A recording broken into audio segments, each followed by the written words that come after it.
is up, bros? I'm Caleb. And I'm Jonathan. And we are a couple of bros on a mission to give you guys the most detailed movie reviews out there with as little bias as possible. Welcome to the All Bros. This week on the podcast in 4K Spotlight, we have one new release that we're going to discuss. And then we finally have something for Through the Wall and kinda talking about the second trailer for a movie that we're indifferent about. I feel the second trailer sold me a little more on it. Fair, but we'll get into that. So yeah, and then after that we will be getting into our breakdown this week, which will finally be our discussion about A Haunting in Venice. I feel called out when you say finally. I just want to point that out. Well, you should. We had to delay this because of you. I'm sorry, okay? I apologize. Yeah. So without further ado, let's say we get rocking and rolling. Let's do it. Hey, it's Mikey T. And Grant. And Billy. And we are the Failing Hollywood Podcast. And you are listening to the All Bros Podcast, the best movie podcast that is not us. Yeah, second best. Second best. They got. Don't say best. They got some decent reviews. If you start lying to the audience right away, they're not going to buy anything you say. I mean, but they have awesome mediocre views on movies. Yeah, they're fine. They're fine. So keep listening for more of that. I'll never be able to get over we have awesome mediocre reviews. Thanks, Mikey. Appreciate it. Love you, man. Oh, I love it. I love it so much. Yeah. All right. Well, first up in 4K Spotlight, we have one new release this week that we're going to go over. So, Rose, would you like to tell everyone about this one? I would love to. So, coming out this week is The Meg 2, which I'm assuming Caleb didn't see because I didn't see either. Nope. Okay, because I didn't even see the first one. Neither did I. I'm not a huge shark movie kind of guy. I've never even seen Jaws. Honestly, I haven't either. Okay, dude, you might be the only other guy that I've met that's never seen Jaws. So this is what I've seen of Jaws. I've seen a lot of the back or behind the scenes footage of it and discussions of it. I've seen some of the highlight reel moments of the film. That's it. That's all I know about Jaws. Okay. I couldn't tell you the characters' names or anything. I assume it just begins and ends like any other shark movie. Fair enough. Fair enough. Yeah, either everyone gets eaten and the shark survives or the shark dies. So I figure it's somewhere in that ballpark. So I don't feel the need to. I have a big issue with disaster movies. And that I throw shark movies in that ballpark. Okay, that's fair. So what you're telling me is you're not a fan of the Sharknado franchise? No, not even a little bit. Listen, I'm so down for a bad movie night, any day of the week. But Sharknado and those super crazy Sharknado-esque movies don't do it for me. Even a little bit. Dude, that's fair. I feel the same way. Never seen Jaws, never seen Sharknado. Honestly, so shark movies just don't do it for either of us. Yeah. Any disaster movie, any weather related movie doesn't I freaking hate those. Unless there's a solid story, I really don't like them. They're out of all the disaster movies that I do feel I want to check out eventually. Twister is one because I still to this day have never seen Twister. You've seen Twister? No, I've seen parts of Twister. Okay. It's never been able to keep my attention. Really? Okay. Yeah. Again, it's one of those horror. It's one of those the disaster movies. Disaster movies do not keep my attention in the slightest. Monster movies in general like have a real hard time keeping my attention. Like same thing I had with like Godzilla versus Kong. But the only reason that I got into that was because there was like combat between them. Their individual movies, I'm just like, whatever, take it or leave it. That's fair. You know, I can completely understand where you're coming from that. I do have one disaster movie that I think you would like. It's called Disaster Movie.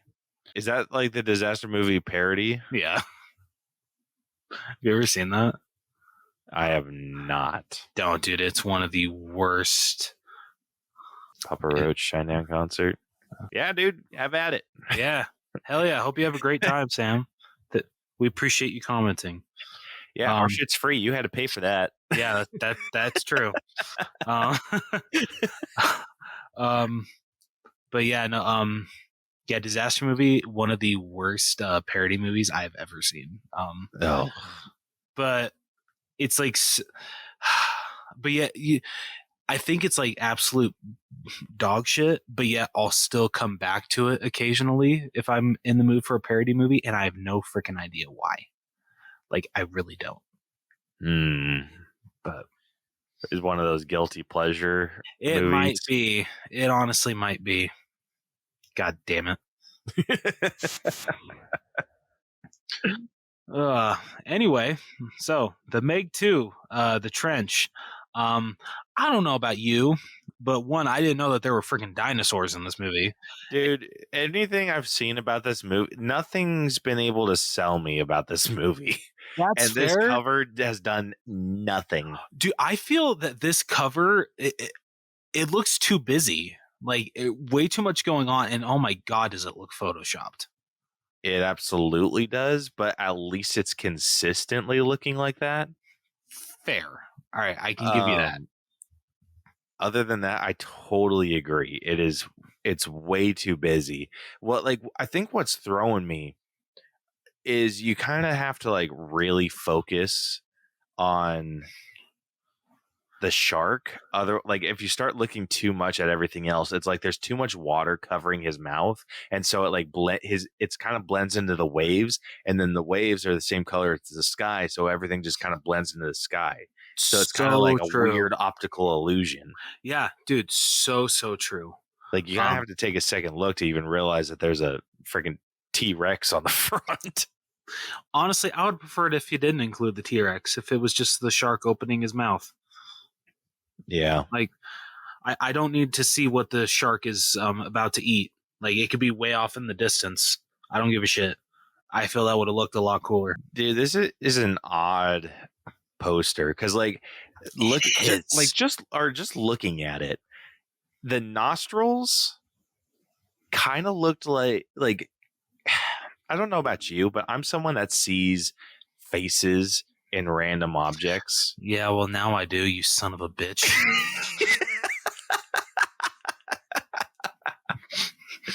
So, the nostrils look like eyes, and then it just looks like a big yawning mouth. I was going to say, you just imagine a guy going, no.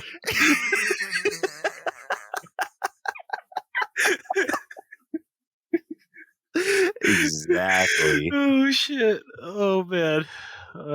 That's exactly what I'm seeing right now, and now it's like something I can't unsee. So same. I'm gonna go into a store and see this, and I'm just gonna be hat. That's all I'm gonna be able to do now. Oh my gosh, dude! Part of me, if I have time, I'll probably draw that shit out and just for shits and giggles. Yes, please. Holy shit. Oh, man. All right, so that's the 4K. Next up, we got the Blu-ray, which I think this was just like the regular poster that they had for the movie. So better. Yeah, honestly, out of all these, I think this is my favorite because, you got freaking Jason Statham looking badass on the front.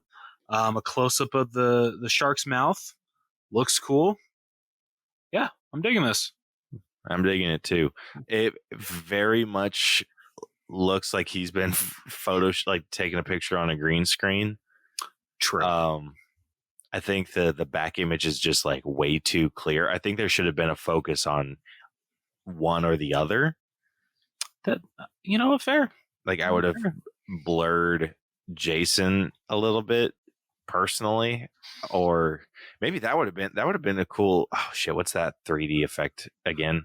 Oh, lenticular. Yeah, lenticular, where it's like I don't know how well that would look though, but like maybe the lenticular is like one direction. It looks like Jason Statham's in focus, and then the other one, it's the shark in focus. Okay, yeah, like I think that basic, but I don't think it's basic. It could work. Yeah, no, dude, I like that. I've never seen a lenticular do focus though. I don't know if I have either, actually. Yeah, that'd be an interesting one to do, but like we said, I like this this cover a lot better than the other one. Next up, the Best Buy exclusive Steelbook. Is that a plane? Yeah, that's a plane. I don't know. I don't like this one. I don't either. Yeah, I'm not digging it. Yeah, this is an I'm odd not loving one. any. Yeah, and I'm curious to see what you think of the other Steelbook, which is a Walmart exclusive. Is that a dog? Yeah, it's a dog. What the fuck? I don't like it. Not because of the dog about to get freaking chomped. It's just I do not dig that cover. What were they thinking? The only good cover is the Blu-ray cover. Yeah, and that's not even great. So yeah, whoever was in charge of designing this shit, I hope you improve for the Meg 3. I'm just saying. Oh my gosh, are they doing a Meg 3? I actually have no idea. Okay, I really hope they don't. Gosh, dude, I don't even know what I would do for a shark movie. Like, I dislike them so much. Like, I don't know how to make a cover like that cool. I'd probably do, if I'm like thinking off the top of my head, it'd be something like this. It would be like closed mouth though, where so it's like the shark head, and then I'd have like kind of like slightly open jaw, and then have Jason Statham like crashed, like almost like doing like a jump spear attack onto the Meg. Okay, so yeah, that would look cool. Yeah, I mean that's one I'd have to see to like confirm it'd look cool, but all right, fair enough. It's just like it's the best I can come up with off the top of my head, especially for a freaking shark movie. I don't know if I've ever seen like a decent shark cover other than maybe Jaws. You know, and that's only because Jaws is like super iconic. Yeah, you're absolutely right. Damn, I've never seen you hate a genre of movies so much. Dude, disaster movies are the worst. Oh, this is funny. Yeah. I feel like we've talked about this before though. Like it's I'm sure we have, just for some reason it's definitely it's definitely one of our like earlier episodes. Okay. But we've definitely talked about movie like genres that we like just can't stand. Okay. And like this, it's disaster movies, and I throw shark movies in the mix to that. That's fair. That's completely fair. So that is it for 4K Spotlight. Dude, you know what we don't get enough of? Jesus. I said that was it. We don't talk anymore. No, what we don't get enough of in terms of like these types of movies, sharks are done to death. True. But you know what I would like to see more of? Like giant squid. I don't hate that. I am a big sucker for like I was recently watching a clip from Pirates of the Caribbean when they were getting attacked by the Kraken. I'm a sucker for a good Kraken attack. Why does that sound funny to me? Yeah, I know. It's like sharks don't do it, but giant squids do. I don't know. Like I think they're a bit more on the original side. I don't know. Like, I just feel sharks are overdone. It's just like, ooh, we need a scary ocean creature. What about a shark? No, what they really should be using is a dolphin, because those are freaking terrifying. Mm-hmm. In the Meg 3, I want a dolphin to be the main villain. Turns out the Meg is actually the hero.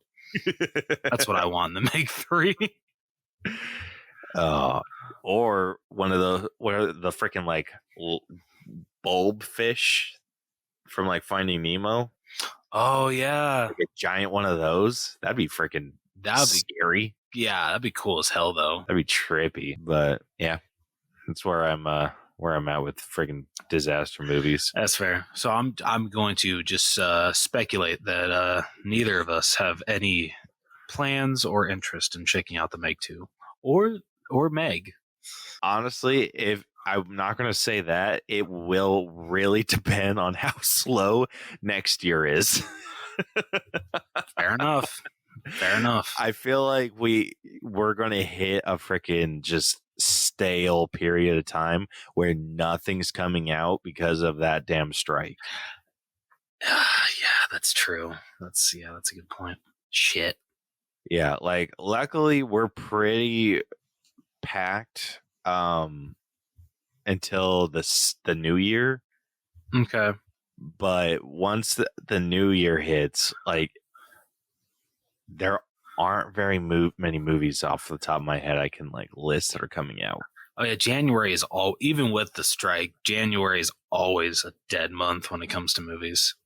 Yeah, so there may be a period of time that we need to like go back and hit some ones that we've missed, and Meg 2 might be on that list. Well, shit. I wouldn't even know how to adjust our breakdown system for that. Yeah, you got me, man. So we could still do story. We could still do writing and acting. Character development's out the freaking window. That's true. Like, yeah. I don't know. Like, could we even like do what we did with like horror and change that to logic? I mean, I guess you could. You think? I think so. I mean, dude, I've never watched any shark movie, so I honestly do not know. Well, this is just in line with like any disaster movie. That's true. Yeah. I mean, I feel with other ones it might be a little hard, but I feel with like shark movies that probably it's a lot easier to do the logic with those.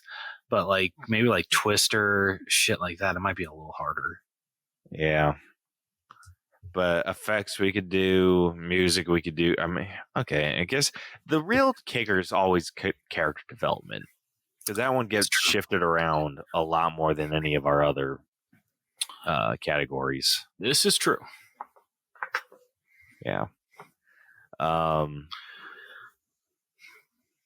yeah. Anyway, moving on over to Through the Wall. We only had one new trailer released this week. Yes, as far as I know. Yeah. But yeah, we got a second trailer for Wonka, and I gotta say, this one, like you said, this one sold me a lot better than the other one did. Yeah. It felt, and you know what? It might be just because, like, I'm gonna sound like a dick here.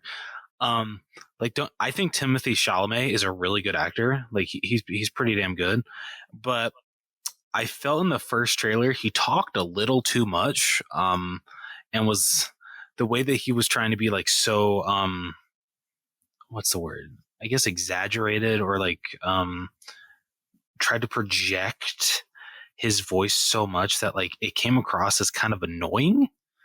In the first trailer. So the fact that like I feel in this trailer he has a lot more like serious moments and like more personal moments, and so I liked his performance in this trailer more. I will fully admit, the more that I watch the first trailer, it grows on me. Like I've come to accept the way that Timothée Chalamet is approaching his version of Willy Wonka. But yeah, I will admit that I did like him a little more in the second trailer. And I'm very curious to see his full take on Willy Wonka, because it seems, I mean, do you feel that he's channeling just Gene Wilder, or do you feel that he's channeling both Johnny Depp and Gene Wilder? I honestly think this is a healthy mix. Yeah? Okay. That's what I I'm think thinking it's too. enough of Gene Wilder, a little bit of Johnny Depp. I don't think he's diving too deep into Johnny Depp. Just because I feel like Johnny Depp's a real tough character to draw from. That's fair. But I do feel like there's hints of it in there. Yeah. And I think he's like also kind of making it his own. So it's Which a I appreciate. healthy mix of everything. Yeah, Even no, though I this does agree. very much seem like it's going to be the origin of Gene Wilder's Wonka. Yeah, it definitely does. Because like I remember when the first trailer came out, and I saw how Wonka was looking, I was like, that looks more like Johnny Depp. For some reason, it looked like that to me. But then I was like, wait, no. The outfit that he's wearing, like, yeah, it's not exactly how Gene Wilder's looked in Willy Wonka and the Chocolate Factory, but it's pretty damn close, I feel. And I don't know, it definitely is the origin for Gene Wilder's, not Johnny Depp's. Yeah, I think the only reason that I'm even getting the hints of Johnny Depp is because Gene Wilder is a very light-haired brunette, where Timothy Chalamet is very dark-haired. That's fair. Yeah, no, honestly, I feel the same way. But no, like honestly, this trailer definitely sold me a lot more.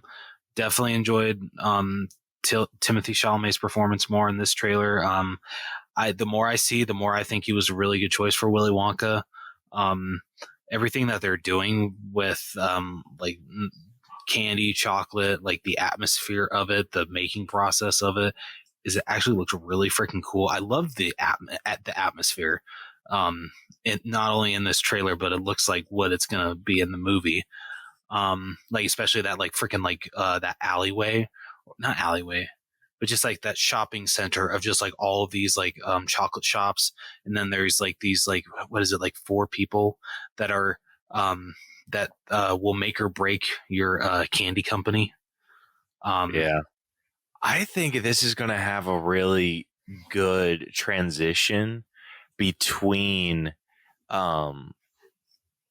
like the overarching story and those like moments of just pure magic, because it does look like like the scenes where like I think when it jumps into like what look like musical numbers, I don't know how musical this film is going to be, but I do feel like there's going to be like a musical number or two.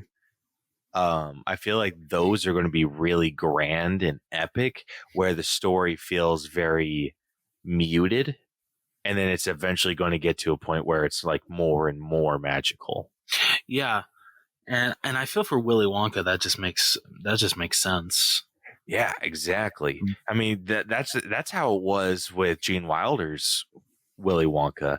Yeah. It was very like kind of a doom and gloom, very drab feeling environment for the first little bit, and then you enter the chocolate factory and it's just pure magic. So I have a feeling that that's kind of the route that they're going to be taking, and I'm very excited for it. I am too, and the fact that this is the director Paddington is doing this. Ooh, Paddington's amazing, right? So that alone just sells me. Like, I never saw Paddington 2. I need to. Dude, I hear it's the best. Yeah, that's what I hear. I loved the first Paddington so much. It's such a heartwarming film. That like I have a feeling that I'm probably going to love this movie. I'd be very shocked if this actually doesn't end up being probably not as good as the Paddington movies, but damn near close. Fair. Totally fair. But I feel we gotta point out though, Hugh Grant as an Oompa Loompa. I have a feeling he's going to make this movie, bro. Oh, dude, same here.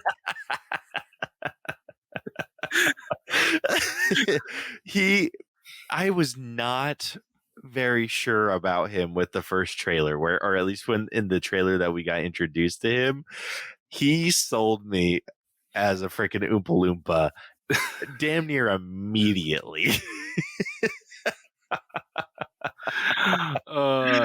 And the fact they sing, they do like the classic tune, but to like anything that they want to get a point across with, I freaking love that.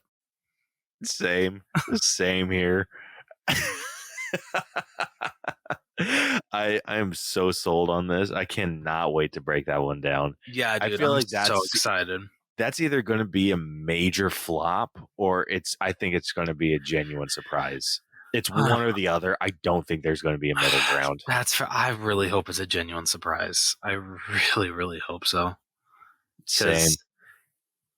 Yeah. After the boringness that, or after seeing Timothy Chalamet in Dune, and for how boring that was, it wasn't his fault, but just it was partially his fault. Fair. I definitely like seeing him in this role that, you know, he can be more extravagant, excited. Like I feel that this definitely gets him to showcase his acting talents a lot more. So I really look forward to seeing his Willy Wonka in its full potential.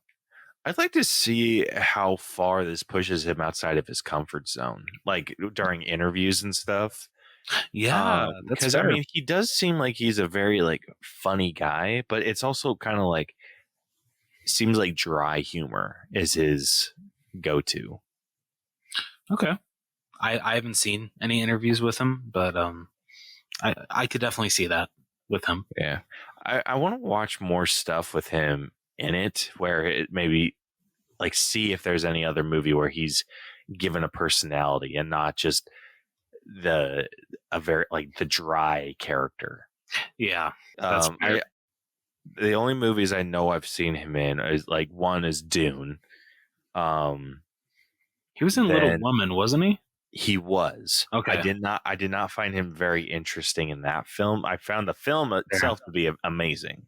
Yeah, but him I wasn't super impressed with. And then I did see him, he like kind of had a minor appearance in Don't Look Up. Never saw that. So it's that one with Leonardo DiCaprio, Jennifer Lawrence, where they discover an asteroid's going to come and like hit Earth. Oh shit! Yeah. Oh my god! I totally forgot. Did you watch that? I only got halfway through. It's a stupid movie. Really? It made me so mad. Don't tell Christina that, because she actually really enjoyed it. She I told her to finish it without me, and she actually really enjoyed the ending. So don't tell Christina that. It infuriated me. The ending pissed me off so freaking bad. It wasn't even funny. Oh, but that is funny. I guess. I guess that in itself is, but yeah, it pissed me off. But Timothy Chalamet in that was pretty. He's somewhat decent. He's aight. So hopefully this is his true starring role, and it's nothing but up from here. Fingers crossed. You can only hope. Yeah, you can only hope. But yeah, so with this trailer, where's your excitement level for Wonka? I'd say I'm at an 8. An 8? Damn. Yeah. I was originally at like a 4. I was feeling like not like I was more indifferent about the movie. All right. It's just more like, well, if I got nothing better to do, I'll go check it out. Now I do want to go see it. So I'm probably sitting more around like maybe like a 6.5, maybe a 7. All right, I can give you that. Yeah. But all right. So unless you got anything else to add, I got nothing. Yeah, I believe we can move on to this week's headliner. Let's do it.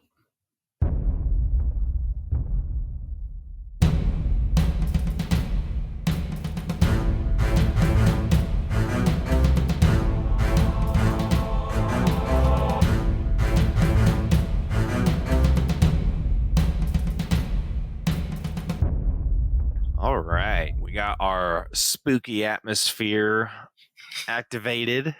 I love it. Even though this movie wasn't nearly as scary as I thought it was going to be.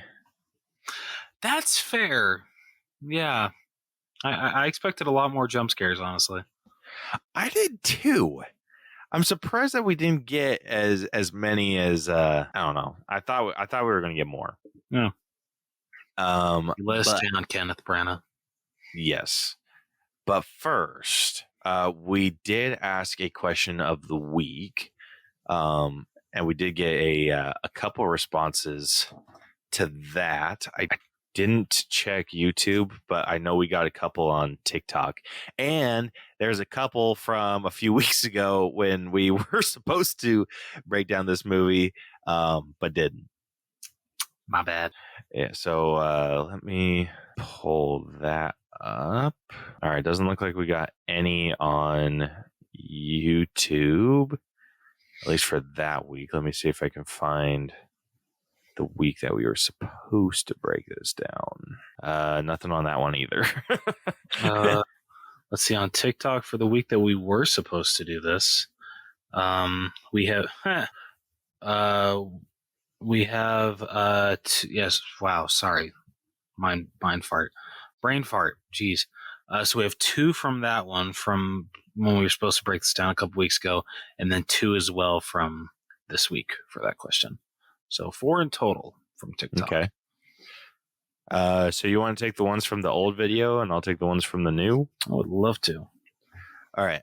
So we worded it differently on each video, but we more or less we asked, hey, what is a paranormal event that you've been a part of, or like something scary that's happened to you that turned you from like skeptic to believer? So we did, yeah. So going off through these answers, Rose, do you want to take the first one? I'd love to.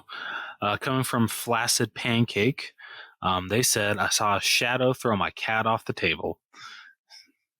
Yeah, I'd burn that house to the ground if that happened. I'd grab my cat and just run, bitch, run. Fair enough. All right. I just want to clarify, I'm quoting Scary Movie 2. I'm not calling you a bitch. Just got to clarify that. I mean, you say that like you haven't called me a bitch before. that fair. That's a good point. Yeah. All right. My first one's from Talented Failure, who said, I was at a funeral home. I went to the basement/lounge area and the lights turned on by themselves.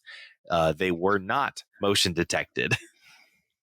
Yeah, oh hell no. Especially if it's the fact funeral that you were at house? a funeral. No. I'd be out so fast. Dude, so fast. I would jump out of my freaking shoes if that happened to me. Anything even remotely spooky, like if a freaking like light decides to go out at a funeral home, I'm out. Yeah, like fair. You will never see me in that building again. Like, nope, that one's haunted. Yep. Absolutely the hell not. All right, what's your next one? Coming from Talented Failure, trademark. I have to point that out because they had to put they had to put the TM. It was really funny. They said things moving and disappearing before my very eyes. Oh, they posted that one, or that was the same person that did mine. Oh, really? Oh, yeah. I'll be damned. Or at least my first one. Oh, okay. Okay, cool. But yeah, no thanks. Yeah. I'm good. I'm good. Honestly, like I think that's something that if that were to happen to me, where something were to just disappear, my ADHD is bad enough where I would just believe that I misplaced it. You know what? My ADHD is not that bad, but you know what? Fair enough. Like I think for me to get freaked out by something like that, I would have to be looking at something and then it would have to disappear. That's fair. Yeah, I can understand that. Yeah, that would freak me the hell out. But again, if it was just like, oh, I place something, look away, and I look back and it's gone, that would be like, wait, didn't I put it over here? And then I'd start looking for it, and then like eventually find it, be like, oh, I guess I put it over here. Like that's probably the worst thing a poltergeist could do, is just move it. And then I'd just be like, oh, well, guess I put it there. Oh man. Like I am so bad with shit like that. Like super bad. All right. My last response comes from Spidey on TikTok, who said, I was going upstairs and went into my room. I saw a drawing I did a while ago. Then it moved like someone was moving it, but no one was there. Yeah. Once again, hell no. I'm out. I'm either selling the place or I'm just gonna burn it down to the ground. I guess we'll find out in that moment. Mm-hmm. Probably burning that shit down, if I'm gonna be honest here. Okay. I got a question for you. Yeah. I took this art class. I don't remember if you were in it. Did you ever take the art class with the hippie looking teacher? Was this in junior high or high school? In junior high. Yeah, I think I did. Yeah. Okay. Did you ever make the tape people? Yes. Yeah, we did. Okay. Did you take yours home? I don't think I did. No, I threw mine away. Okay. I took mine home. And then shortly after destroyed it. Okay. Because it scared the ever-loving bejesus out of me. When I believed I was home alone.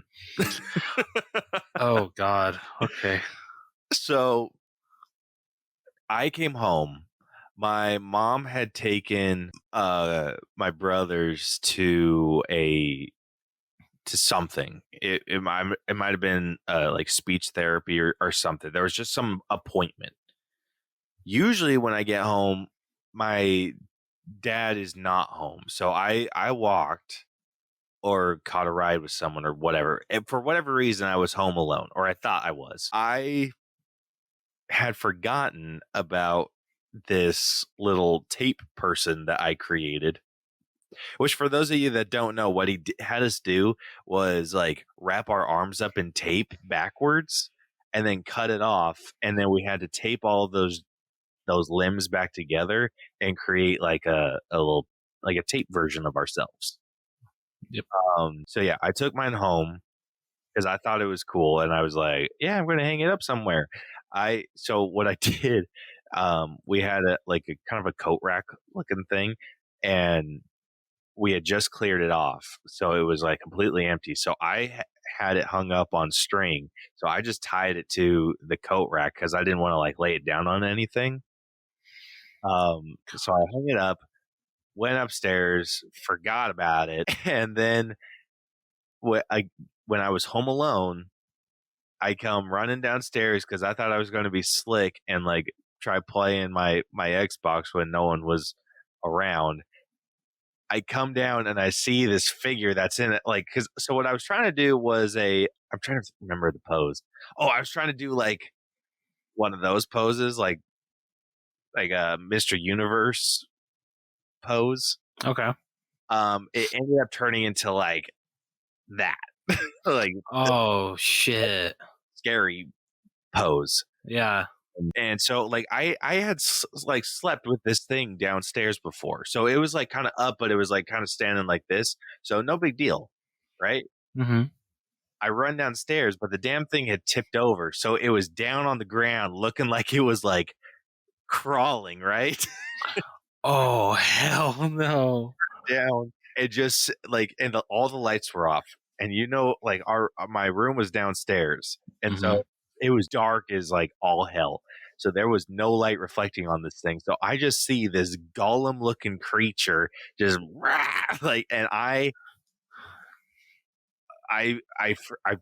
remember I came down and I saw it and I went, ah, and I freaked out and like lurched myself backwards. I hit my head on the wall behind me, and I was like, ah, shit, and it like ran upstairs. And it like took me a second to remember, like, oh, okay, I think my thing fell down. And I like slowly went downstairs and it was like peeking around the corner. And I was like, okay, it's still there. And then I just like charged at it and smushed it to the ground and like wrinkled it up and threw it away. I was like, I am not taking the chance that this thing is freaking possessed. Oh my god, dude, that's amazing. Holy shit. But yeah. So yeah, that's kind of what that last response made me think of. I love it. Oh man. But anyway, thank you to everyone that answered our question of the week. We really appreciate it. Thank you very much. Yeah. So now, without further ado, getting into this week's breakdown. If you have not listened to our breakdowns before, we have split movies into 8 different categories that we individually score to come to a final All Bros letter grade. The 8 categories that we score are story, writing, acting, character development, effects, music, costumes, and then we give it our own personal score at the very end. All of those numbers get magically added up and spit through our algorithm and give us a letter grade to compare this movie to others of a similar score. So if you have not seen A Haunting in Venice and you plan to at any point, do not listen to this episode. Because we do not want to be the one that spoils this for you. It is a really good reveal. So yeah, if you listen beyond this point and anything is spoiled for you, tough shit. yeah. Hate to be that guy, but he's gonna be that guy. Yeah, you did it to your damn self. So Rose is going to be reading through the entire synopsis of this film. So this is your last and final spoiler warning. So without further ado, let's get to our favorite segment that we like to call Reading with Rose. All right. In 1947, Hercule Poirot lives in retirement in Venice, employing ex-police officer. I'm going to butcher these names so bad. I'm going to let you guys know that right now. Employing ex-police officer Vitale Portfoglio to act as a bodyguard. On Halloween, mystery writer Ariadne, is that how you say her damn name? Do you know, Caleb? Ah, shit, I gotta pull these names up. One sec. You know, as if Hercule Poirot was hard enough. They just had to freaking just throw in all of these names. I do not know how to pronounce that name. Okay, well, I'm just gonna go with Ariadne. Yeah, let's go with that. Ariadne. Oliver convinces Poirot to attend a seance at the Palazzo of famed opera singer Rowena Drake and expose Joyce Reynolds, a World War I army nurse turned medium, as a fraud. Rowena has hired Joyce to help her commune with her daughter Alicia, who reportedly committed suicide after her fiancé, Chef Maxime Girard, broke off their engagement. Among the guests in attendance are Maxime, Rowena's housekeeper Olga Semenov, Drake's family doctor Leslie Ferrier and his son Leopold, and Joyce's Romani assistant Desdemona Holland. Wow. All right. During the seance, Poirot deduces that Joyce has 2 assistants, revealing Desdemona's half-brother Nicholas hiding in the chimney. Joyce suddenly speaks in Alicia's voice and reveals she was murdered by one of the guests. Poirot attempts to confront Joyce, who tells him to lighten up and gives him her mask.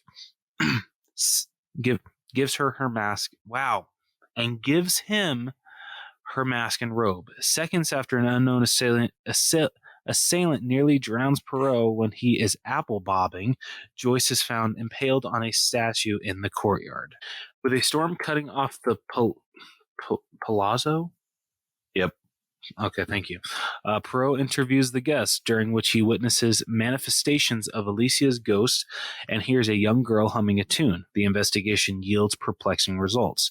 Leslie, severely traumatized by his experiences at the liberation of the Berger-Belsen concentration camp, is in love with Rowena.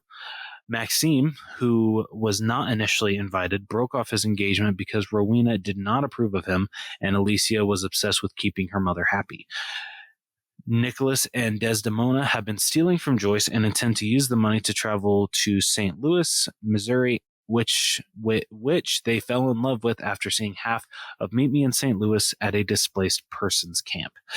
And Leopold claims to hear voices from the spirits of children left to die of plague back when the Palazzo was an orphanage, which are the same voices Poirot has been hearing. The spirits are said to haunt and kill any doctors or nurses who set foot within it.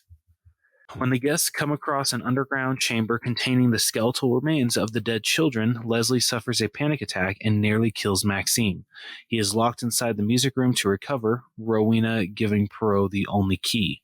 After examining Maxime's invitation, Poirot deduces Oliver sent it and is conspiring with Vitale. Vitale, who investigated Alicia's death, gave Joyce private details, while Oliver had hoped to use Poirot's incapability of explaining the supernatural as a plot for her next book. Leslie is then found stabbed to death. Gathering the remaining guests together, Poirot reveals Rowena is the murderer. Obsessed with keeping Alicia for herself, she cut her off from contact with Maxime after learning they plan to reconcile and use small amounts of poisonous hallucinogenic honey extracted from, butcher this so badly, rhododendrons. Wow. Rhododendrons to weaken and then care for her. One night, Olga unknowingly gave Alicia tea containing a fatal dose. Rowena, fearful of exposure, staged Alicia's suicide. When she began receiving blackmail threats, Rowena suspected either Joyce or Leslie. She pushed Joyce to her death after mistakenly attempting to drown Poirot and forced Leslie into stabbing himself via the Palazzo's internal phone line by threatening to kill Leopold, hoping to pass off both deaths as part of the children's curse. When Poirot confronts Rowena on the roof, Alicia's ghost seems to appear to them both, pulling Rowena down off the building and into the canal where she drowns. As dawn breaks, Poirot ends his friendship with Oliver, elects not to fire Vitale or unmask his involvement in the seance, and privately exposes Leopold as the blackmailer. Leopold explains he understood the poisoning signs his father missed, making the connection after realizing Rowena's first starring role was in an opera whose lead character is the King of Poisons. Poirot suggests Leopold and Olga clear their consciences by using the money to help the Hollands start a new life in America. After noting the possibility of an afterlife, he returns home to accept new cases. All right. God, that was freaking hard. I figured that with this one being like an all Italian names and cast, I think this I figured this one would be rough. Yeah, Jesus. Oh shit. So yeah. All right. So kicking it off with story. So how many were there any of these twists that you were able to see coming? Honestly, no. I am so bad when it comes to murder mysteries, picking up on shit. Because I feel that you could throw it literally right in front of my face and I still wouldn't pick up on it. Granted, that's probably maybe a good thing because it makes me enjoy these a lot more because I'm just like, what? No, I didn't see that coming at all. So that actually might be a good thing. But at the same time, when it's revealed, because this happened, it led to this, and that's why they're the killer and all that stuff like that. I happen to be like, how the frick did I miss that? Like, are you freaking kidding me? Yeah, I've slowly gotten better at picking that stuff out, like very, very slowly. There were a couple things that I took of note that seemed suspicious. Okay. I had a feeling that his friend, who is played by Tina Fey, so I'm just gonna call her Miss Oliver. So Poirot's friend. So I had a feeling that Miss Oliver was involved in like the shadiness. Like I had a feeling that she was tied into Joyce, the medium, in some way. So I figured that they were working together. I did not see that she was actually working together with the bodyguard. Yeah, I did not see that coming at all. Yeah, so when that came out, I was just like, oh shit. There were some other things that I did take note of, and it's just because part of me is because I know how they structure mystery films. They kind of give you they attempt to give you the clues as you go about the film. Yes. And so this was one that did really good at giving you the clues. That's fair. There were some that were put a little bit more out in the open, but it was when Miss Oliver found the honey, and she's like, "Oh, I found this honey in the like the bin closet, or like the linen closet, right?" I think that's what she said. Yeah. So when she says, "Oh, I found this honey in the linen closet," like that was something I was like, "Linen closet? Like what the hell? Like who the hell keeps tea or honey in a freaking linen closet?" Normal people. Like, come on. Yeah. So that was something I was super suspicious of.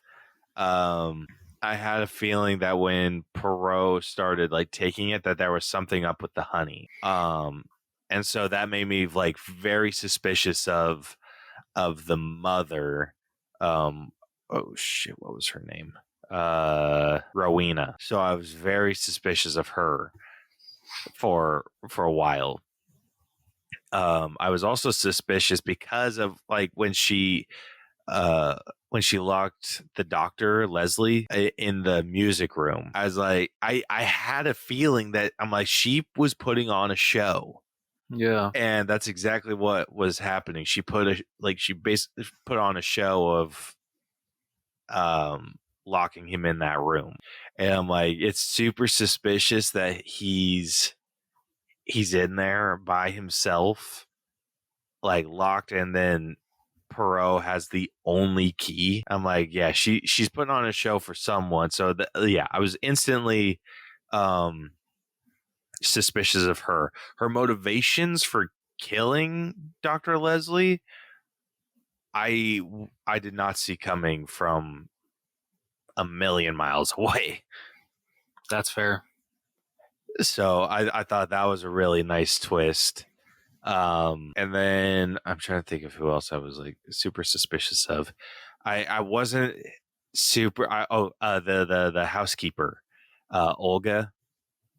I was not very suspicious of her at all. Like, even though she had some like sketchy vibes about her, I'm like, something sketchy about you, but it's not murder.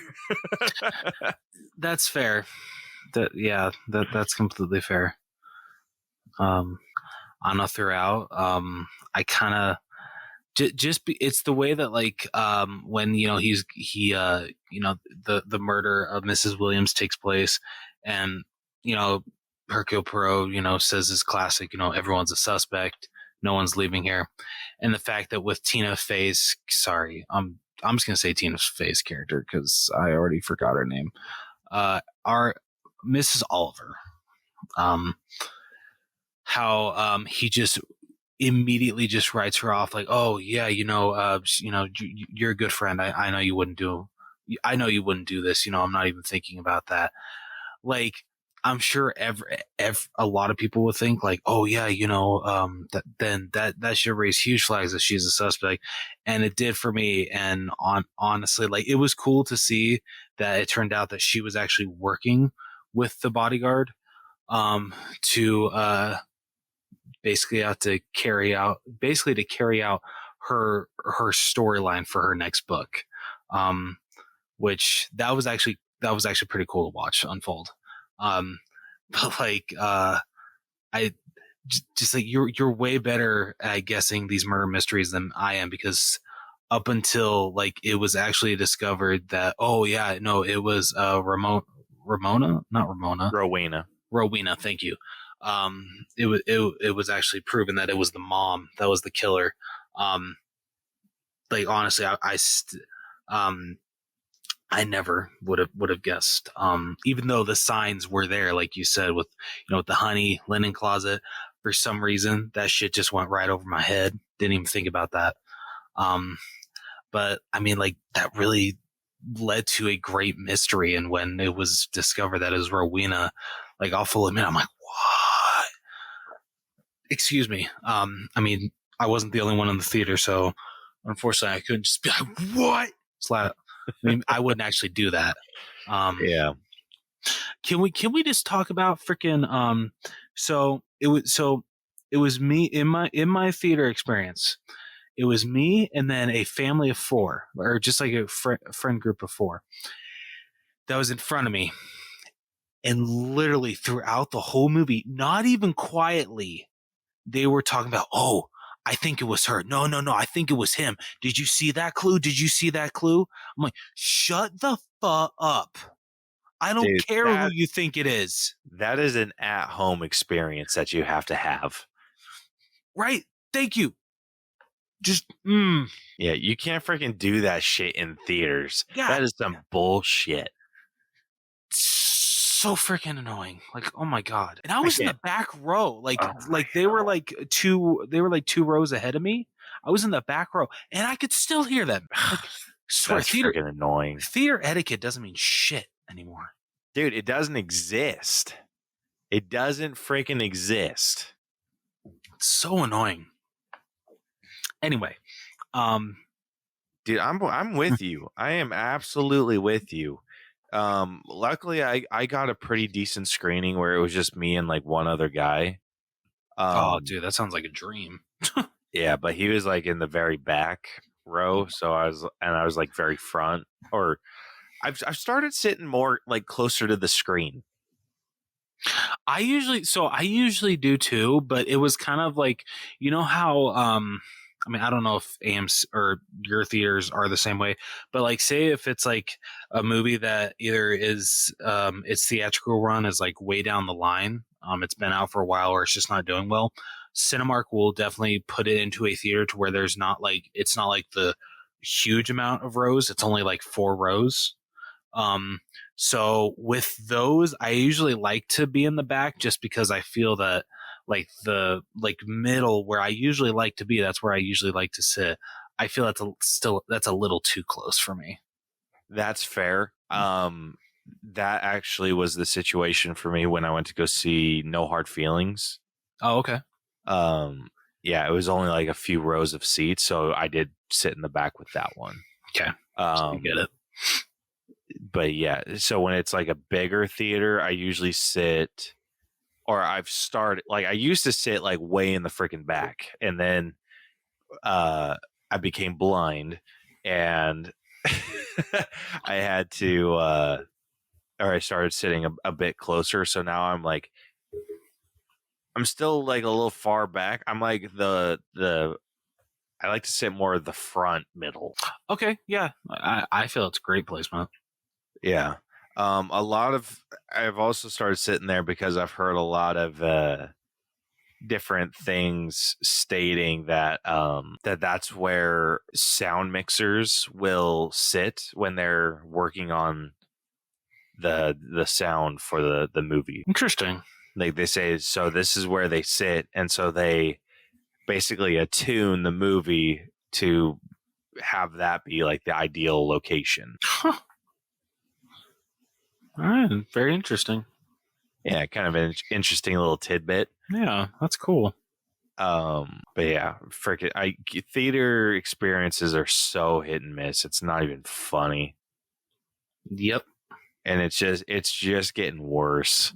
It really is. It freaking sucks. Yeah. Like they need to start doing like VR streaming. They really do. Like, seriously. I would pay normal ticket prices for a VR streaming. Oh, I would too. Absolutely. Like that would be like my ideal world. And dude, and with the freaking Quest 3 that just got released, apparently that has like a much better resolution. Really? Yeah. Like they said it's like a significant difference. I'll be damned. So I am very much on board with that, especially since they stopped updating for the new Quest. Or for the Quest that I have. So I have the first one, the Quest 1. Okay. Yeah. So the Quest 2 they're still updating. They are? Okay. Yeah.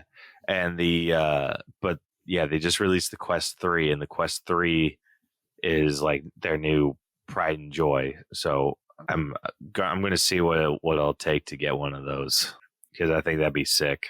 Yeah, dude. Hell yeah. Like especially like higher resolution, like all for that.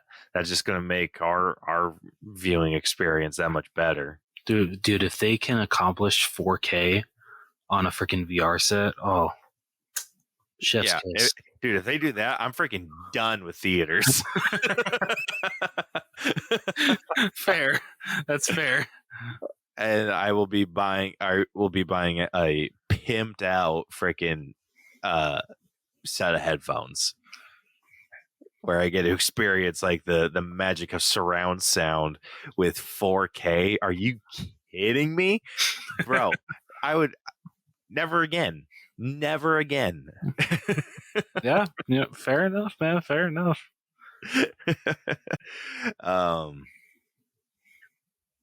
But yeah, so getting back on track with the story, I feel like it was really well paced. I feel like in other mystery movies that I've seen, they can have a span in the middle that are usually pretty slow. But this one, I think the horror element kept me on edge enough to keep me super invested. That's completely fair. I will say that like out of these Kenneth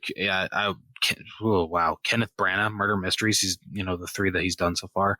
I feel that I still like Murder on the Orient Express's story just a little more. But overall, this is freaking great. Love the story in this one. And I still need to see Death on the Nile. Have you seen Death on the Nile? I have not. That is on my list of things to watch. Okay. But I kind of understand why you might be drawn to a Murder on the Orient Express. Yeah. I was thinking about that a lot.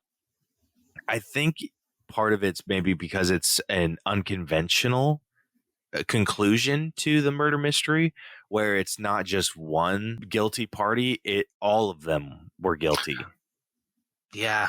And I freaking love that. Yeah, I think it was trippy enough to be like, yo, what? Yeah, right? Love that shit. Yeah, so I think that was part of it. And then here, it does have a very, like, it does have twists, but not as big of a twist as that. Yeah. Where it's like, oh, it's back. It's kind of like more of I wouldn't say a letdown. It's just more like, oh, yeah, I guess just one person. No. Versus like, what was it, 12? I think so. Which honestly, I'm glad that. I mean, I know this is a loose adaptation of an Agatha Christie book, which I forget what the book is. It's a loose adaptation of Agatha Christie's Halloween Party.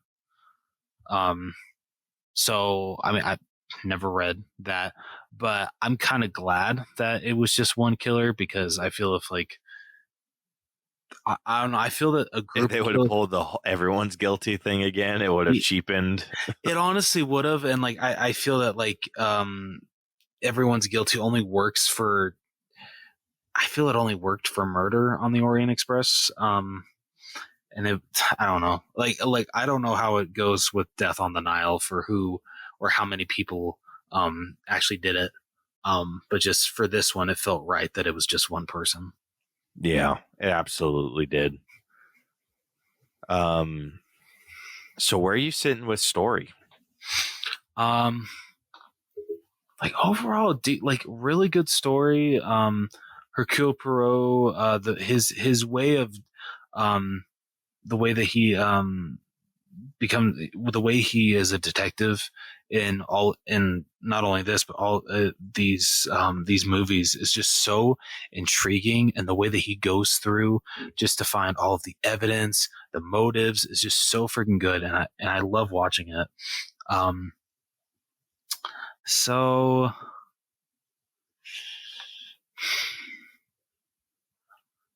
I think I'm gonna be at an 82. That's not bad. I might be a little bit higher than you, though. That's fair. I'm going to be sitting at like an 86. Okay. I thought this had really good flow. The twists and turns were fantastic. And I think I enjoyed it enough, keeping in line with like what I said. Like it didn't like reveal any clues that were like total bullshit clues, where it's just like, yeah, like, oh, I noticed like this specific dirt on your shoe.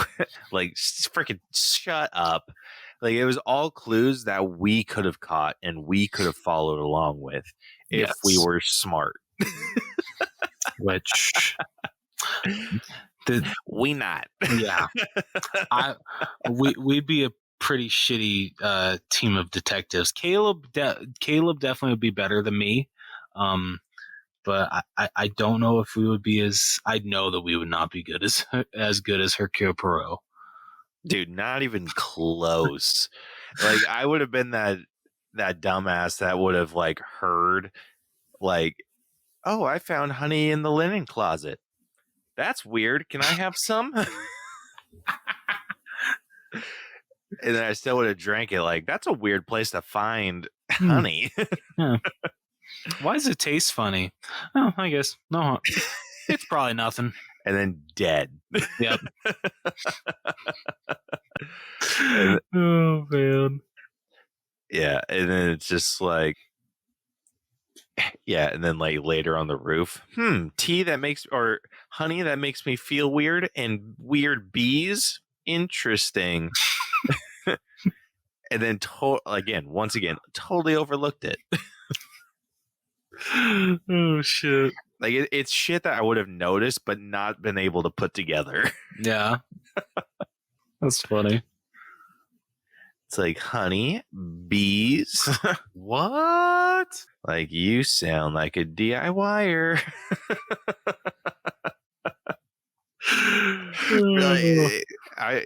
Freaking in the moment, I wouldn't have been able to put it together like that. It's just stuff that I was just like, that's weird, and then just like couldn't place. Yeah.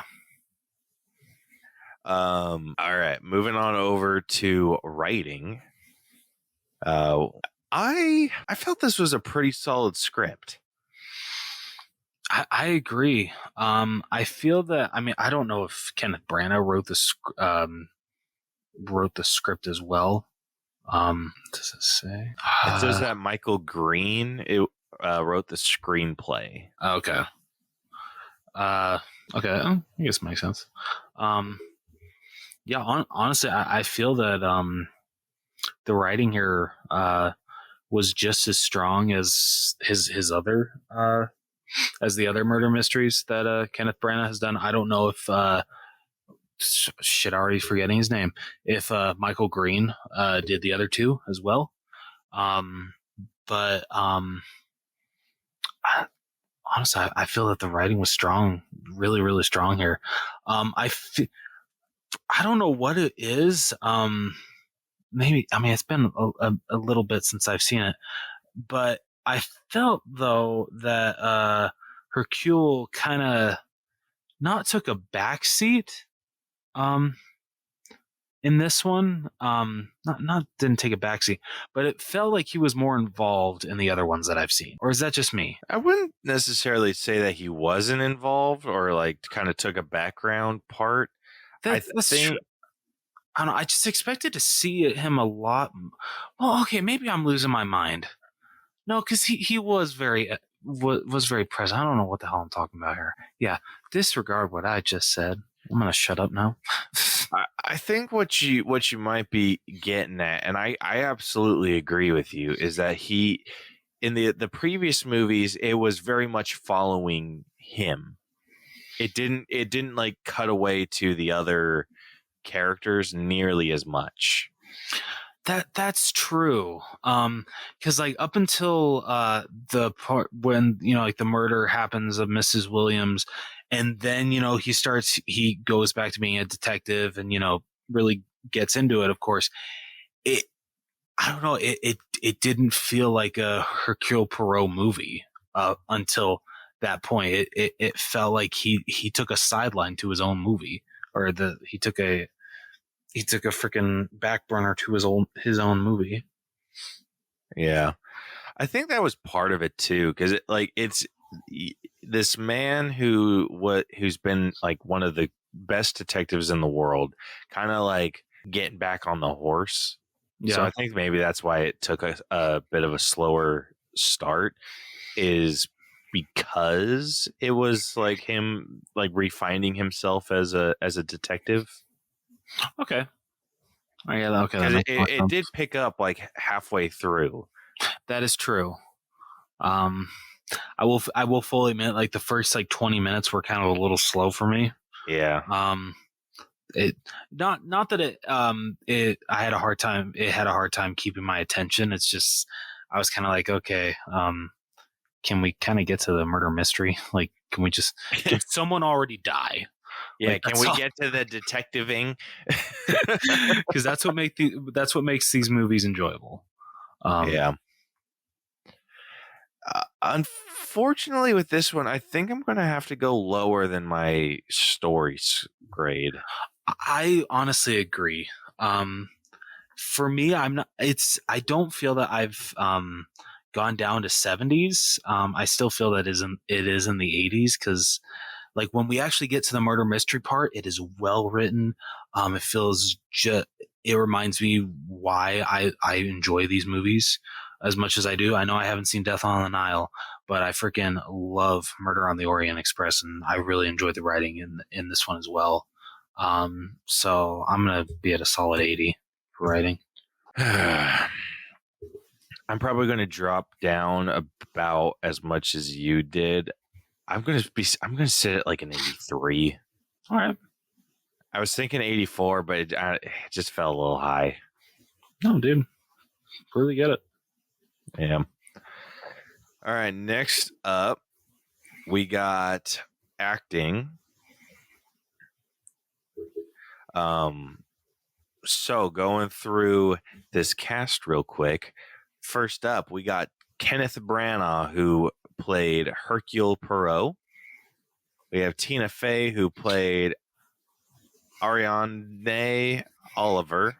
We have Kelly Riley, who played Rowena Drake. Michelle Yeoh, who played Mrs. Reynolds. We have Riccardo Scamarcio, who played Vitale Portfoglio. We have Jamie Dornan, who played Dr. Leslie Ferrier, however you want to say that. We have Jude Hill, who played Leopold Ferrier, Camille Cotton, who played Olga Semenoff, Emma Laird, who played Desdemona Holland, Ali Khan, who played Nicholas Holland, Kyle Allen, who played Maxime Gerard, and Amir El Masri, who played Alessandro Longo, which I'm just realizing that he was only at the beginning and at the end. Oh yeah, it's true. He was. Yeah, but I liked his character enough. The fact that his bodyguard just freaking flipped him right into the the freaking lake off the freaking bridge. Dude, I will say this. Something that did kind of set off a bit of a red flag for me was that someone that diehard, being a bodyguard, like to a point where he is going to throw someone into a river, is gonna like buy into this rando person being like, oh, I'm an old friend. Yeah, dude, right? I mean, I guess that she goes, it's like, oh, I knew that I knew you'd say that, so I brought this. And he's like, oh, like he said that was like the sign, or like that he knew you would bring that or some shit like that. But still, I definitely agree with you there. Yeah, it just like it set off like a series of thoughts in my mind where I'm like, okay, homeboy needs to like figure out what the hell he's doing, because he just threw someone into a lake or into a river for this exact thing. Yeah. Like, it seems real suspicious that he's buying into this, and then it didn't like click until later when Perot's just like pointed out the same shit, and I was like, I knew it. You're doing shady shit. Oh shit. But yeah, so what's your top three looking like? Top three. I think number 3, I'm going to give to Camille Cotton.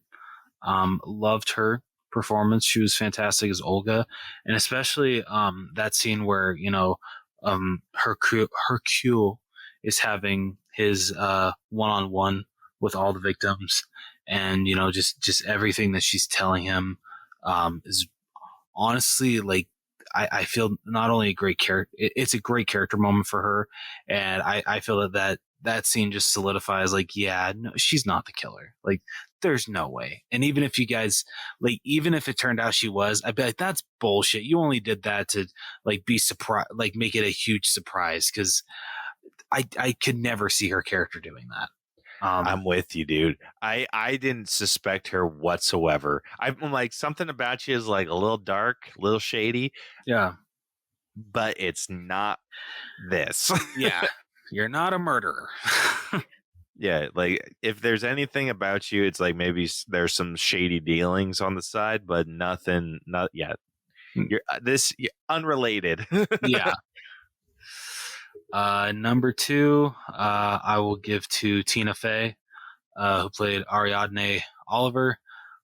Fantastic. Loved her performance. Her relationship with Hercule, honestly, it actually, like, you could definitely tell that there was tension in their friendship. But it still felt like they actually did care about each other up until the end. So I actually really enjoyed watching them work together throughout the movie. And honestly, I don't remember seeing one. Maybe I did see a trailer for this. I'm sure I did, but I don't remember like any of the advertisements or anything. I didn't even look at the poster really before I went and saw this movie. So when I saw Tina Fey on screen, I'm like, wait, what? Tina Fey? I was genuinely surprised that Tina Fey was in this, but it was freaking awesome because she did a great job. Yeah.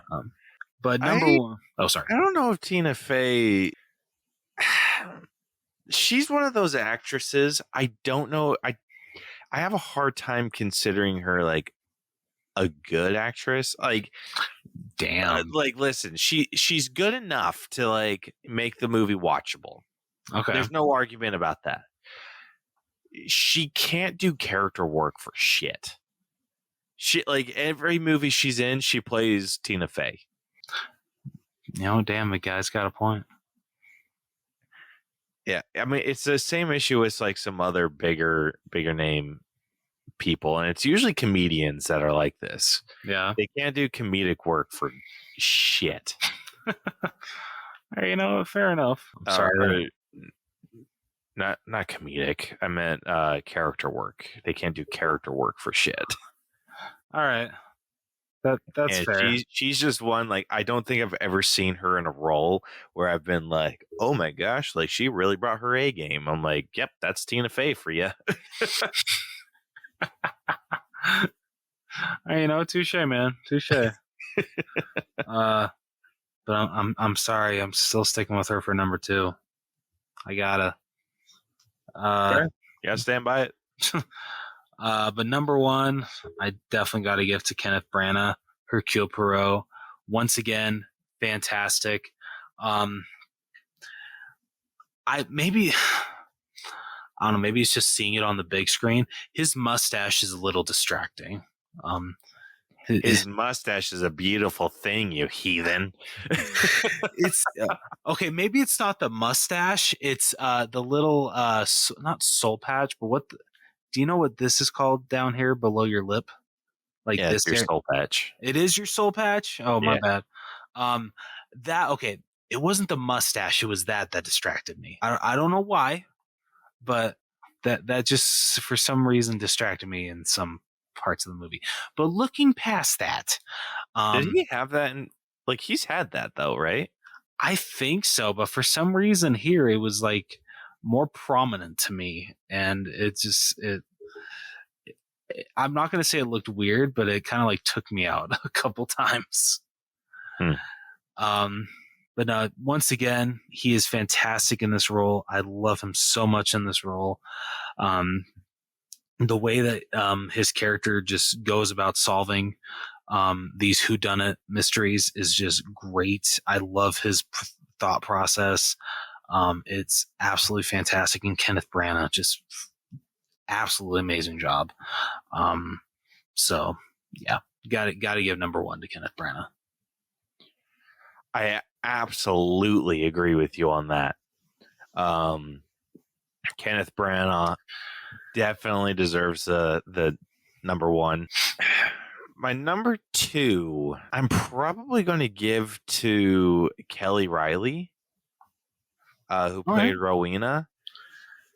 I felt like she gives such solid performances in terms of like, I mean, I've never watched Yellowstone, but I know in Yellowstone she kind of plays someone that's like usually drunk a lot. Excuse me.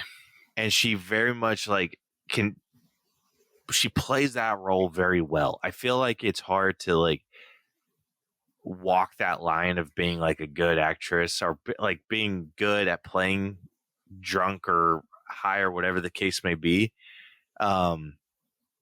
Just off. It is more like it. Like I think she does a really good job at just playing off. And so that's kind of what was there for me. Like something was just unsettling about her and really like added to her performance. So I freaking loved what she was able to do with her character. Fair. I absolutely agree. Yeah. And then my number 3, just to like keep it in line with what you were saying. Let me see if I can find her. I'm going to give to Camille Cotton as well. Hell yeah. But yeah, Tina Fey is like up there. She's definitely top 5. Okay. But I can't put her in the top 3. I do. Completely get it. Yeah, but I'm curious, is Michelle Yeoh in the top 5? Michelle Yeoh is absolutely in the top 5. Okay, I think she's my number 4. I would agree. Yeah, I freaking love Michelle Yeoh, dude. She's so good. She's amazing. Yeah. In everything she does. Mm-hmm. Everyone else though, like The Bodyguard was a bit much. Jamie Dornan was it just me, or was he hard to understand? He was. Okay, I'm glad that I'm not the only one that had an issue with. Honestly, I had no idea that it was Jamie Dornan. I don't know. Maybe it's just he has not a very recognizable face. I hate to sound like a dick there. Not recognizable. Did you not? I mean, you had to have watched 50 Shades of Grey when we broke that down, right? Okay, yeah, that's true. But I try to block that movie out of my memory. So I try not to remember him that much, apparently. Okay. And so maybe, I don't know, maybe I just forgot what he looked like. And so like when the credits started rolling, I'm like, whoa, what? That was Mr. Grey himself?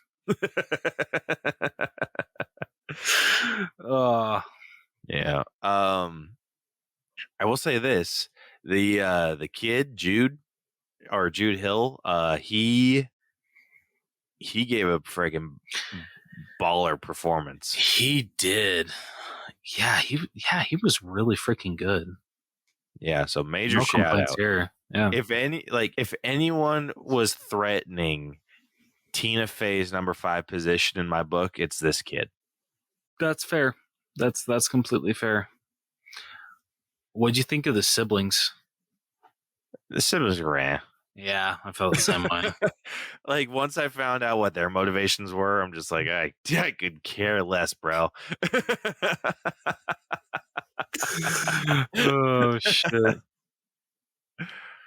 Yeah, but yeah, their whole motivation, like I want to go, like where did they want to go? Was it Massachusetts? Yeah, it was Massachusetts. Or no, Missouri. They wanted to go to Missouri. Yeah, once they're just like, we want to travel to Missouri. I'm like, yeah, you're not the freaking, like, even stealing, that's kind of shady, but meh. Actually wanting to go to Missouri, yeah, there's no way that you're killers. Yeah, killers go to Vegas or Florida. Yeah, not freaking Missouri. They don't go to St. Louis. Oh man. I mean, I hope. I mean, St. Louis could be the serial killer capital of the world for all I know. Shit, knowing our luck, it is now.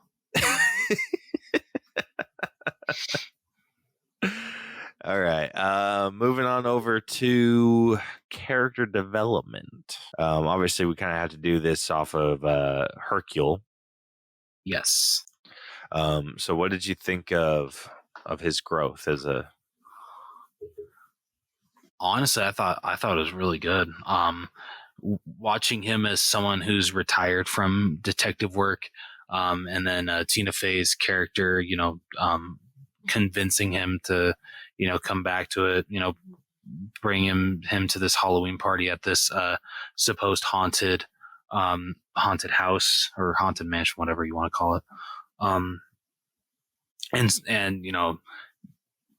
chaos ensues, murder ensues, and he has to get back into his detective work. And it's clear that he hasn't missed a beat. I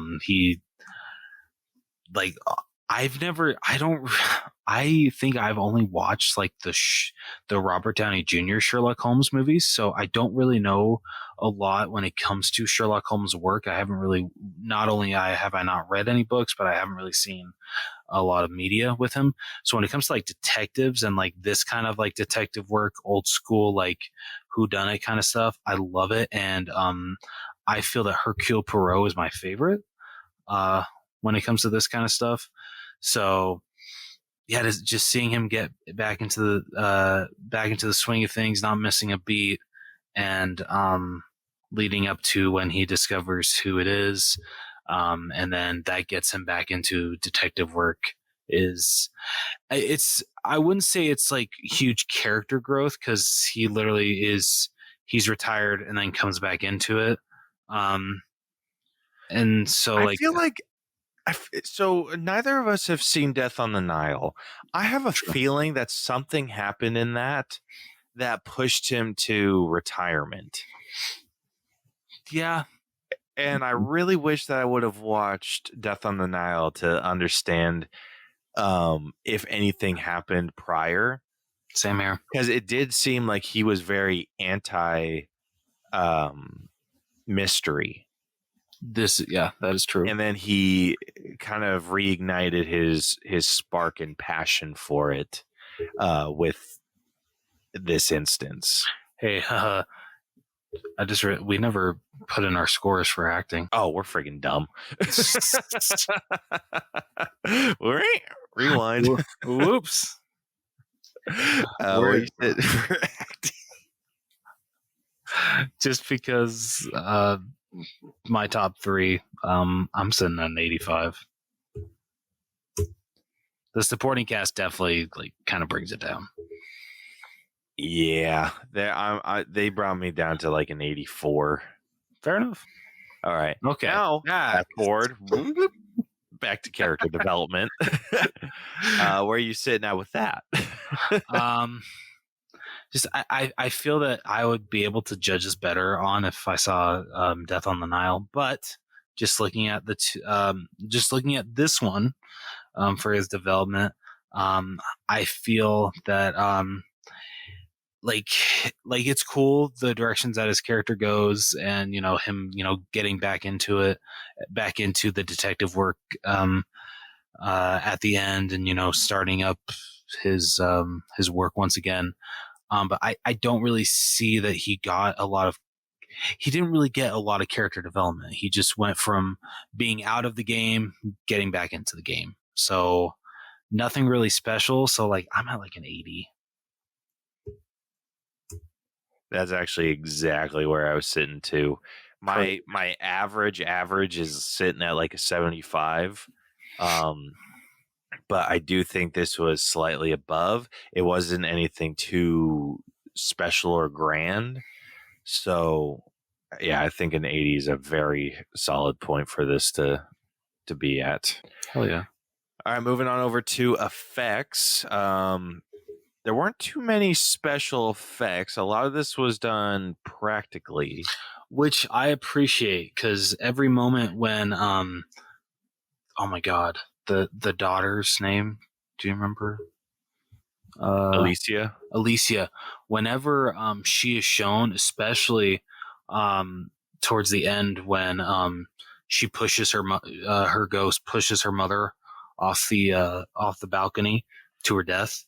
That looked really, really good. Dude, that was scary as shit. Dude, right? Yeah. the freaking aesthetic that they added to her ghost just looked really, really good. I'm assuming that, of course, minus the floating, that all of that was prosthetics. They didn't really have to do anything CGI or anything. And if that's the case, she looked freaking fantastic. So when it comes to the actual ghost in this movie, I think they did a really good job. I think they did too. And the cinematography in this, bro, was freaking beautiful. Serious. Dude, I want to go to Italy now. I don't know about you.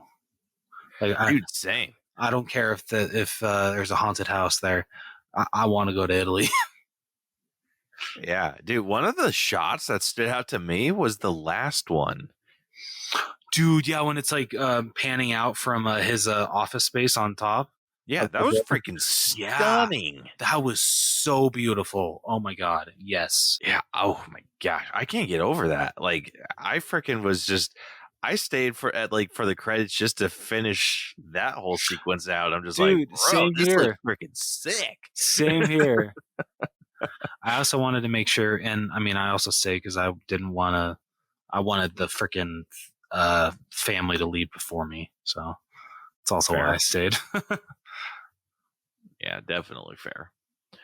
But yeah, everything else, it was just it was filmed like a horror movie, and yes. I really liked that, where everything was kind of up close shots, but it wasn't a direct angle. It was kind of off to the side or under, or it would kind of pan and go up above. It was never just a straight on shot.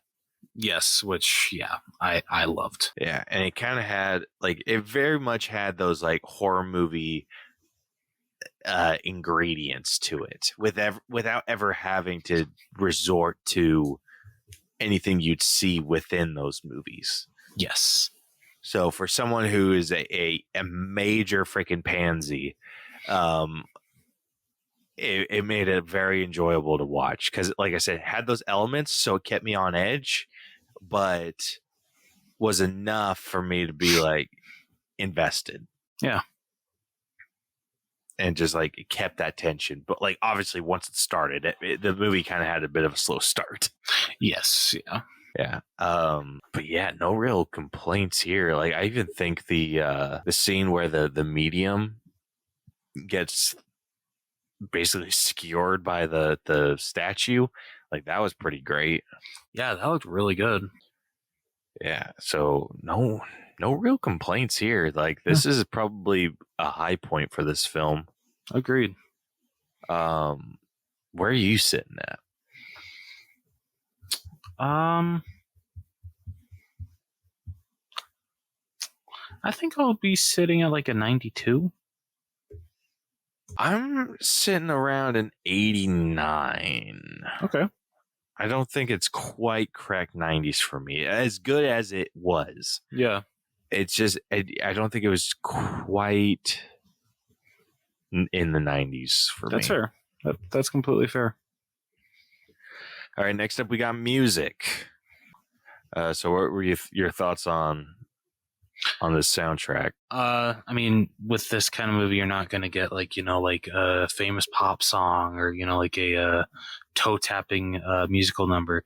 You're going to get I feel a really good score that emulates certain scenes, makes them more tense, even more terrifying. And so I feel that when it came to the moments that music really needed to prove a point, I feel that this soundtrack delivered. I feel it was nothing special, but it still did a really good job of like hyping up the tension. Totally agree with you there. Yeah, nothing really. I've been racking my brain about it. It's also been a minute since I've seen this movie. Obviously within the past couple weeks, but still, like it's. I went through the playlist today and just like re-listened to everything, and nothing really like stood out. Like it was a very average soundtrack, but it kind of stands a little high just because it accentuates the scenes. Yeah. So honestly, I'm around a 6 or a 7. I want to say probably a 6. 6. Okay, I'll give you 6.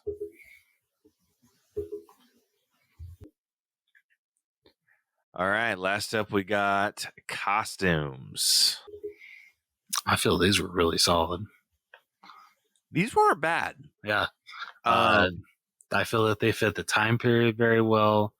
Especially, I mean, I know it's not in a lot of scenes, but the robe and well, I guess okay. So when they first get to the mansion, and it's Halloween, they're throwing this Halloween party, and like I feel like some of the masks that the kids were wearing looked freaking awesome. Like I loved that shit. And especially the mask that Michelle Yeoh's character was wearing with like the black robe, and she puts it over Perot just to like kind of loosen him up. That looked really freaking cool. So like I feel for like the amount of like cool ass masks that I saw in this movie, that definitely bumps my score up at least a little bit. But I feel for like just like regular costumes, did a really good job of presenting what time period it was from. Of course, nowhere throughout the movie did I think, oh no, they're totally in the they're totally in the 2000s. No, they did a great job with costume showcasing that this was the 1940s. Yeah, they did a very solid job with that. So where does that end up pushing you? That pushes me to an 8. I if you're feeling a 7, I could easily do that, but honestly, if we did half points, I'd be sitting at like a 7.5. Okay, so I can definitely give you that 8. Okay, awesome. Alrighty, last up we got our own personal score. So I'll take this one because I think your thoughts are a little bit more interesting than mine. Okay. Overall, I had a really fun time with this film. I felt like it did everything correct, like how it should have, other than the beginning kind of giving us a slow start. I do feel like maybe that could have been improved on a little bit, but honestly, I feel like I have a feeling my feelings will change on that once I see Death on the Nile. But I can't really judge that, like, because this is it. Like, for me, it's a standalone. It's very much a standalone. So I had a good time. It was one that I was really afraid that it was going to go like a very heavy-handed horror route. I'm very glad that it didn't. I am a major coward when it comes to horror movies.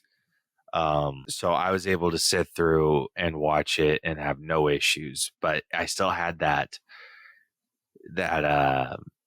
tensity that I have when I watch a horror movie, like just like kind of that pre-preparation that I get before a jump scare. I had that consistently throughout this film. So I very much appreciated that. So I will end up giving this film probably an 81. It's not bad. Yeah. Yeah, no, honestly, I had a good time with this movie. It's I do like Murder on the Orient Express a little better than this one, but that definitely doesn't detract for how this is a really good murder mystery. Kenneth Branagh not only is a good director with this once again, but he is amazing as Hercule Poirot. The whole supporting cast, for the most part, I feel did a really good job. Just yeah, I had a good time. Yeah. So I can't justify giving this in the 70s, so I'm just going to go a point lower than Caleb. I'm going to go an 80. All right. Well, with that concludes this week's breakdown. Going through these scores real quick, starting off with story, we are sitting at a very sturdy 84. Writing took a bit of a dive, sitting at an 81.5. The acting got a decent bump, so jumping back up to an 84.5. But then character development took another bit of a dive, sitting at an 80. The effects were definitely the high point of this film.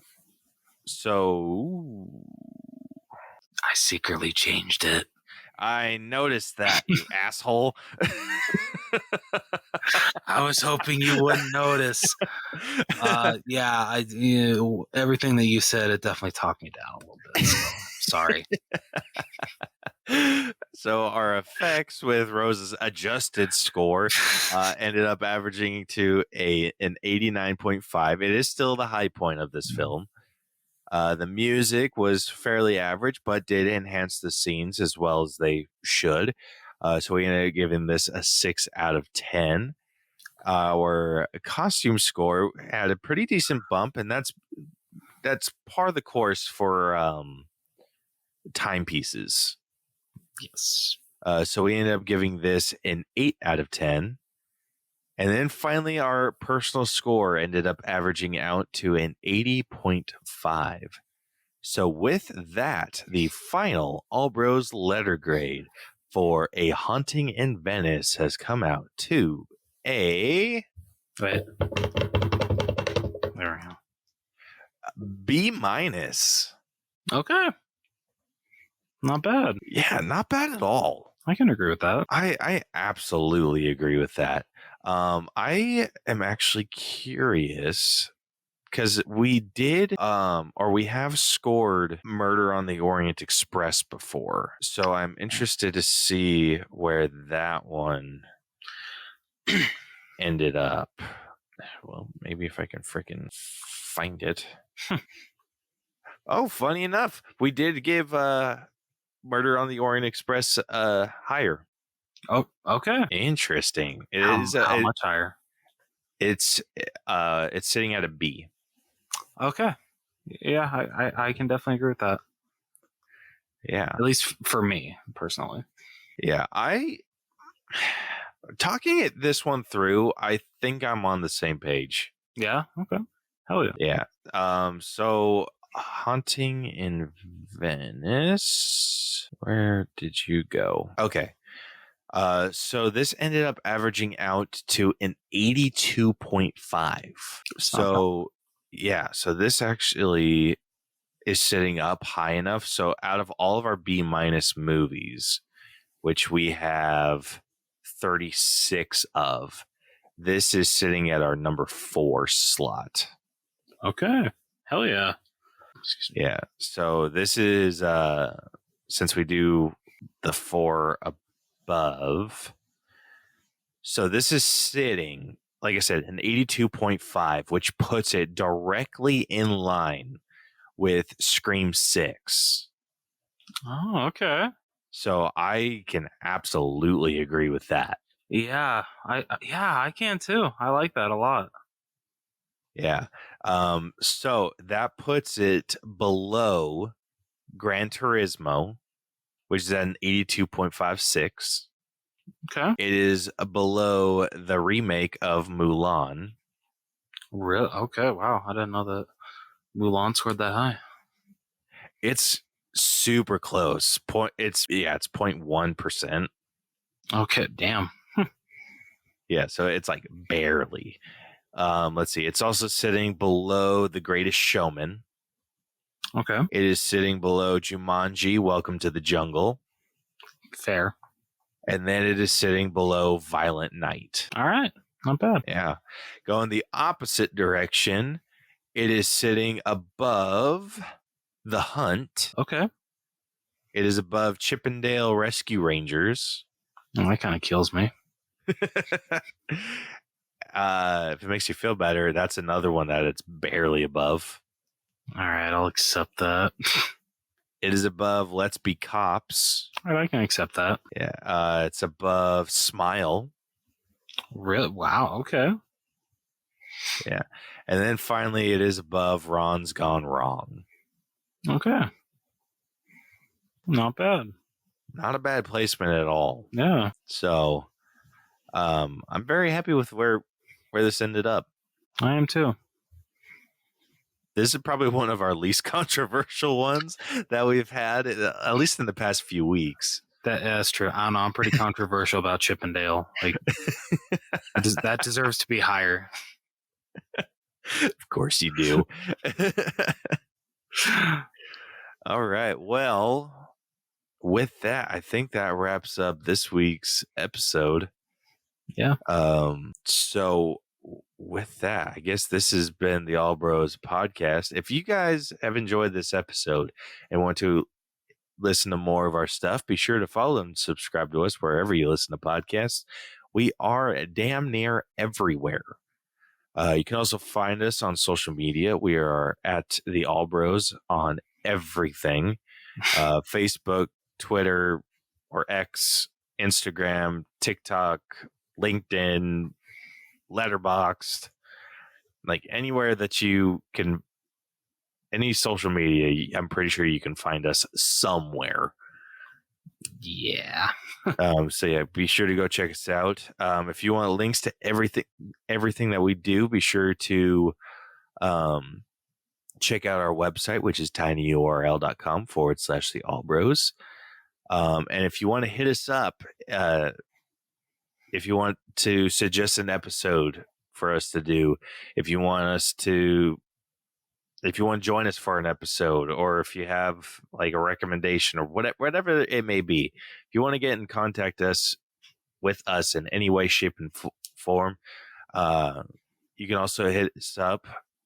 You can hit us up on social media as well as our email, which is theallbroschannel@gmail.com. But yeah, so next week, I am actually going to be in Utah. So we'll be releasing a previously recorded episode. Like, it's still a new episode to you guys, but we recorded it like earlier this month.